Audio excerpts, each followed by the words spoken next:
creating professional development tools for an optimal integration of technology for equity in BC schools.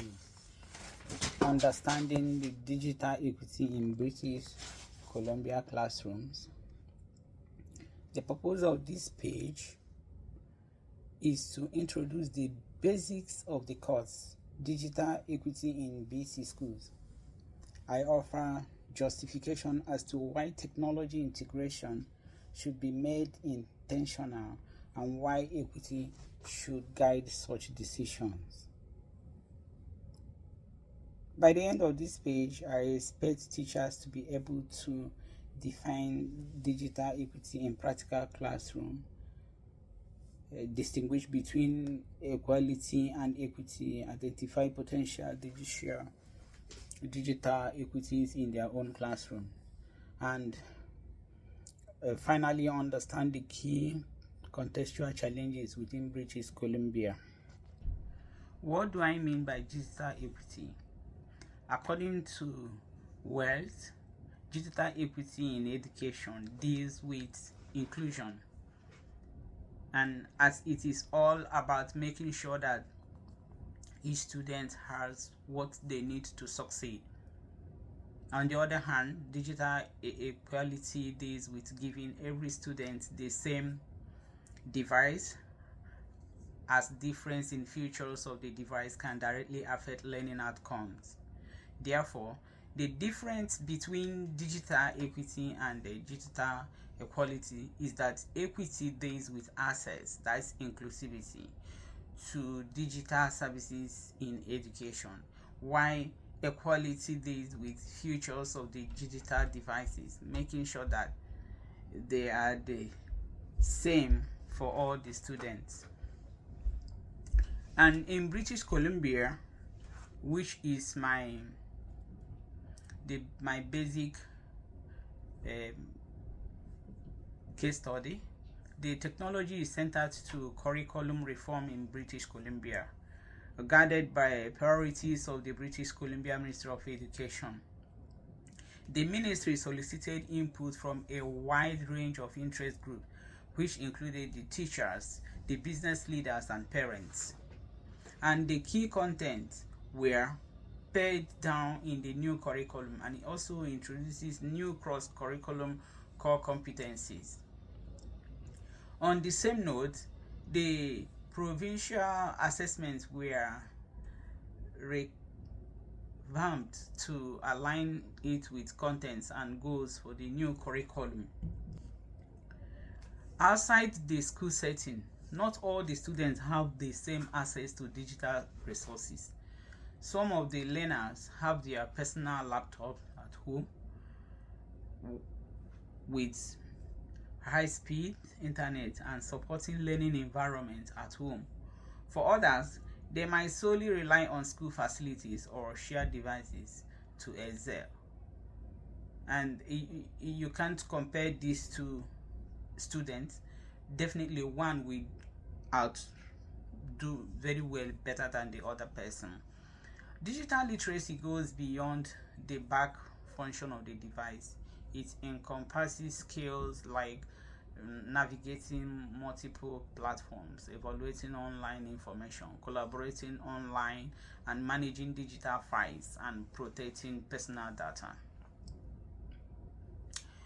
It's imperative to state that technology should be used to supporting learning objectives instead of being used to replace sound teaching strategies. Then, why do some students thrive?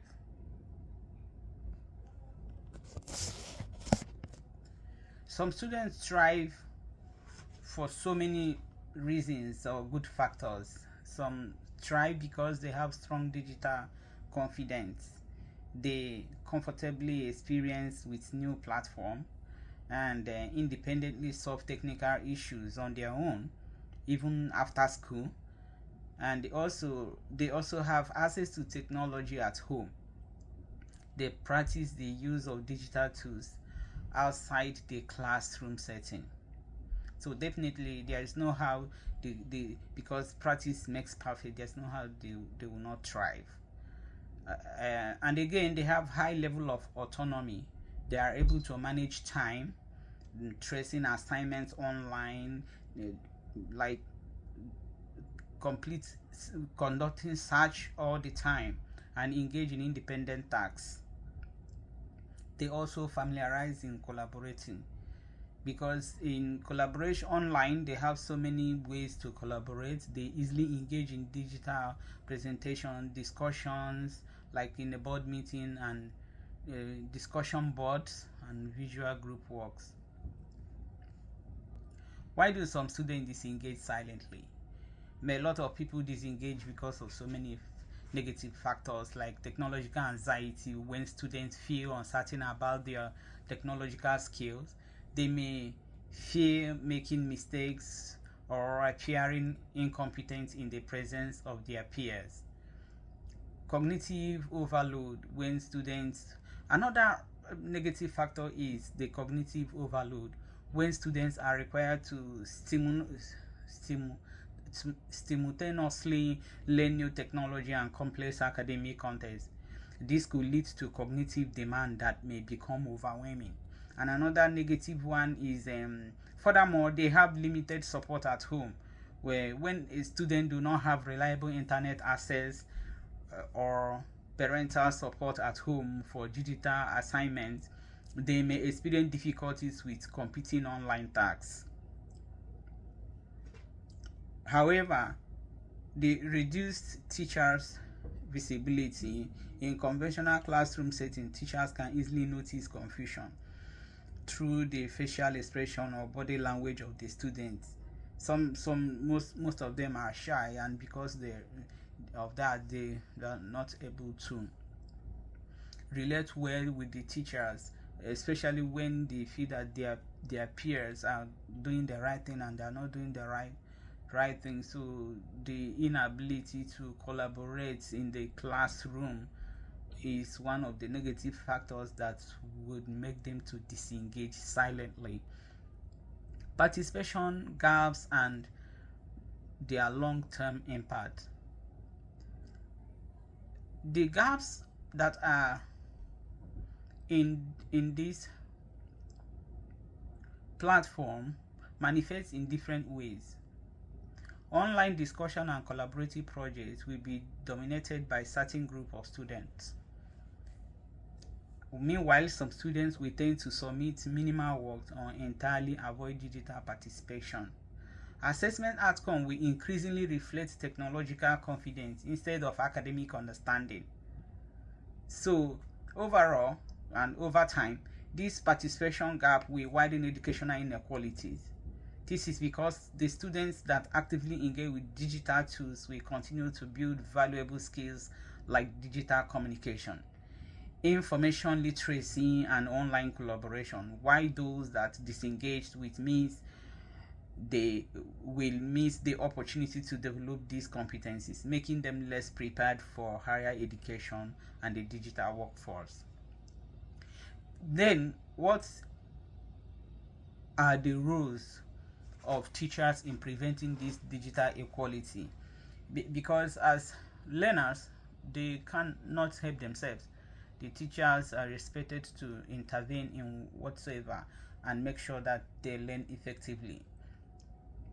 I think one of the roles the teacher should be able to play effectively is to conduct digital readiness assessments.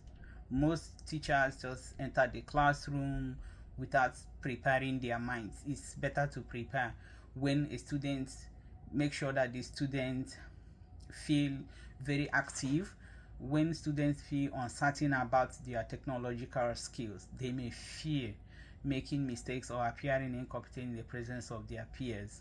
Like I said before, it's better to prepare their minds, especially when they are not used to making such using such technology at home. So to the teacher also has to provide explicit instructions on digital skills. Start it first. Don't you, as a teacher, you don't have to just go in in immediately and start teaching about the digital skills. You have to explain the instructions, step-by-step instructions, so that the marginalized ones could be able to follow with whatever activity that is going on in the classroom. And then they have to also, they are expected to learn independently, but before they should do that, where the teacher should be able to introduce them to the digital skills. Instead, the teacher should allocate time to show how this platform works and allow students to predict essential digital skills. Yeah, when you plan it, then with them, they will just be the one to allocate, oh, this is what it looks like, and they are very eager to start working with that particular tool.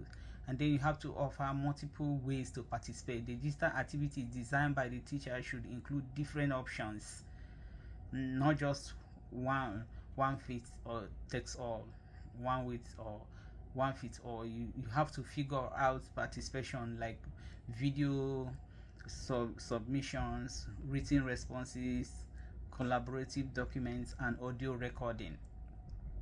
There should be also careful monitor participation. Digital participation data should be regularly viewed by the teachers, like assignments completion, frequency of logins, and discussions, distributions, in order to identify students that may be struggling. Then the reflective practice for these teachers. In digital enhanced classroom, one of the most vital responsibilities of educator is continuous reflection.